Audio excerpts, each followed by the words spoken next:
तो आज हम एक ऐसे टॉपिक पे बात करने वाले हैं जो भारत की डीएनए में रचा बसा है, जाति व्यवस्था।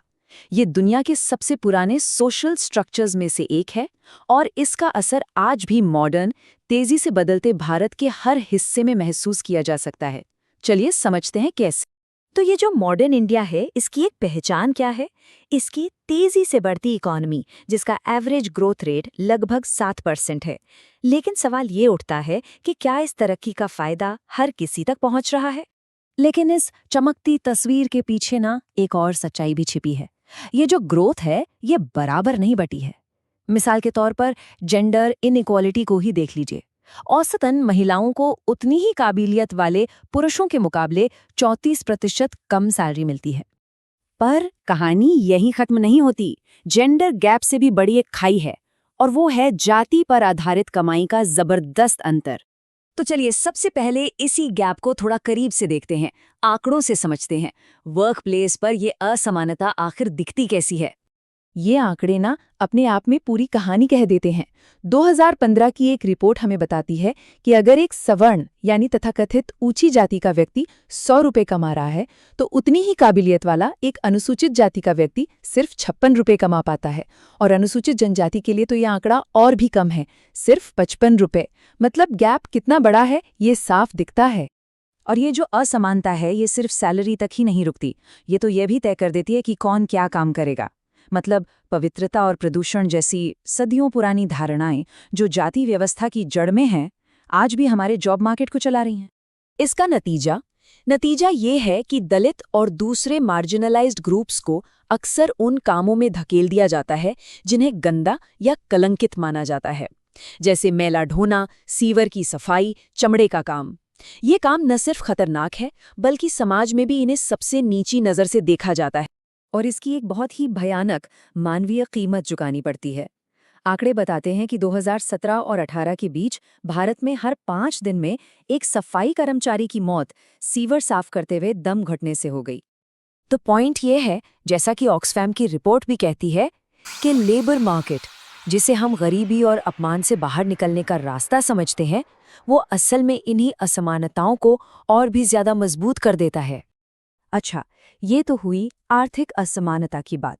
लेकिन एक और एरिया है जहां ये खाई बिल्कुल साफ नजर आती है, और वो ये कि भारत की कहानियां आखिर बताता कौन है। चलिए अब मीडिया में जाति के रोल पर एक नजर डालते हैं, जो हमारी सोच को शेप देता है। ये बात डॉक्टर बी आर अम्बेडकर ने 1938 में कही थी, और सोचिए इतने दशक बाद भी रिप्रेजेंटेशन का ये सवाल आज भी उतना ही बड़ा है। चलिए टीवी न्यूज़ डिबेट्स का ही एग्जाम्पल लेते हैं। ये वही डिबेट्स हैं जो नेशनल मुद्दों पर हमारी राय बनाती हैं। यहाँ क्या दिखता है? लगभग 57% पैनलिस्ट सवर्ण जातियों से हैं, और इसकी तुलना में अनुसूचित जातियों का रिप्रेजेंटेशन सिर्फ 5% है। अनुसूचित जनजातियों का तो लगभग है ही नहीं।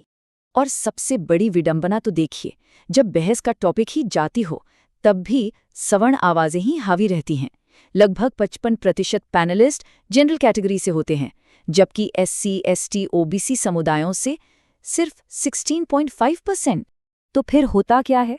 होता ये है कि देश की एक बहुत बड़ी आबादी सिर्फ खबरों का सब्जेक्ट बनकर रह जाती है। वो खुद न्यूज़ मेकर नहीं बन पाती। इससे सिर्फ उनकी आवाज़ नहीं दबती, बल्कि पूरे देश का जो डिस्कोर्स है, वो कुछ ही नज़रियों तक सिमट कर रह जाता है। तो अब सवाल उठता है कि ये जो आज की असमानताएं हैं, इनकी जड़ें कितनी गहरी हैं? इन्हें समझने के लिए हमें थोड़ा समय में पीछे जाना होगा। चलिए देखते हैं कि आखिर ये व्यवस्था बनी कैसे। देखिए, जाति व्यवस्था का जो ये पूरा सफ़र है, ये हजारों सालों का है। इसे हम 4 मेन फेज में देख सकते हैं। पहला, वैदिक काल, जब वर्ण व्यवस्था काम पर आधारित थी और काफ़ी फ्लेक्सिबल थी।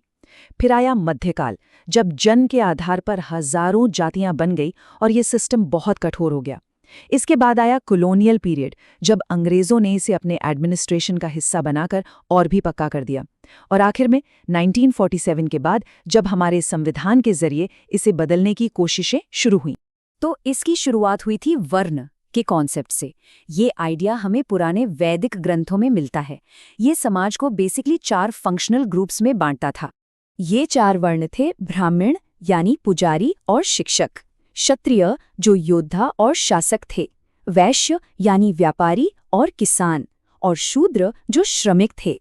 और यहाँ ध्यान देने वाली बात यह है कि शुरुआत में ये सिस्टम जन्म पर नहीं बल्कि किसी के काम और काबिलियत पर आधारित था। लेकिन धीरे धीरे वक्त के साथ ये जो काम पर आधारित फ्लेक्सिबल सिस्टम था, ये जन्म पर आधारित एक बेहद कठोर हायरार्की में बदल गया। मनुस्मृति जैसे ग्रंथों ने इन नियमों को और भी सख्त बना दिया और इसने हजारों सालों के लिए लोगों के ऊपर उठने के रास्ते लगभग बंद कर दिए। तो चलिए इस हिस्टोरिकल कॉन्टेक्स्ट के साथ अब वापस आज के दौर में आते हैं और समझते हैं उस बहस को जो मेरिट और अवसर को लेकर आज भी चल रही है। और ये हमें एक बहुत ही बुनियादी सवाल पर ले आता है।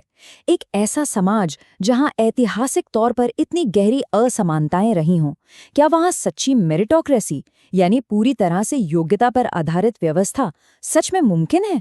इस बहस को समझने के लिए सवर्ण विशेषाधिकार या अपर कास्ट प्रिविलेज के आइडिया को समझना जरूरी है।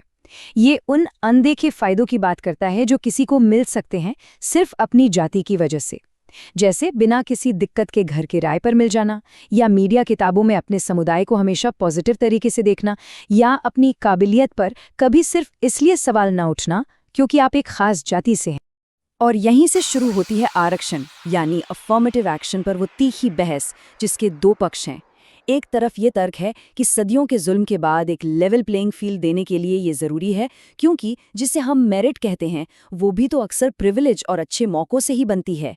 वहीं दूसरी तरफ का तर्क है कि ये वोट बैंक की राजनीति है, ये रिवर्स डिस्क्रिमिनेशन को बढ़ावा देती है और मदद का आधार आर्थिक होना चाहिए, जाति नहीं। और आखिर में ये पूरी बातचीत हमें एक बहुत बड़े सवाल के सामने लाकर खड़ा कर देती है। कोई भी देश अपनी ऐतिहासिक गलतियों को सुधारने और आज हर किसी के लिए बराबर मौके बनाने के बीच एक सही संतुलन कैसे बना सकता है?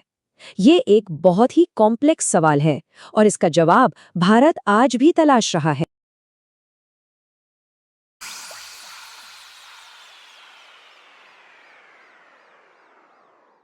ये वीडियो किसी व्यक्ति, किसी जाति या किसी धर्म के खिलाफ नहीं है। ये वीडियो उस व्यवस्था के खिलाफ है जो इंसान को उसके कर्म से नहीं, उसके जन्म से बांटती है।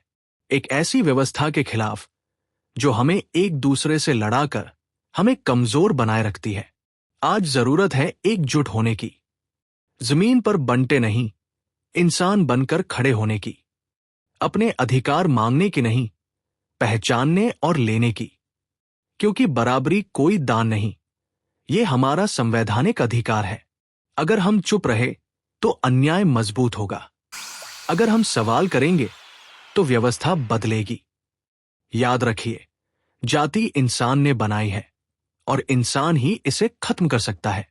अगर ये वीडियो आपको सोचने पर मजबूर करता है, अगर ये सच्चाई आपको अपनी लगती है, तो इसे ज्यादा से ज्यादा लोगों तक शेयर करें। इस चैनल को सब्सक्राइब करें ताकि हम मिलकर बराबरी, इंसानियत और न्याय की आवाज को और बुलंद कर सकें। एकजुट रहिए, सवाल पूछिए, अपने अधिकारों के लिए खड़े होइए। जय मानवता।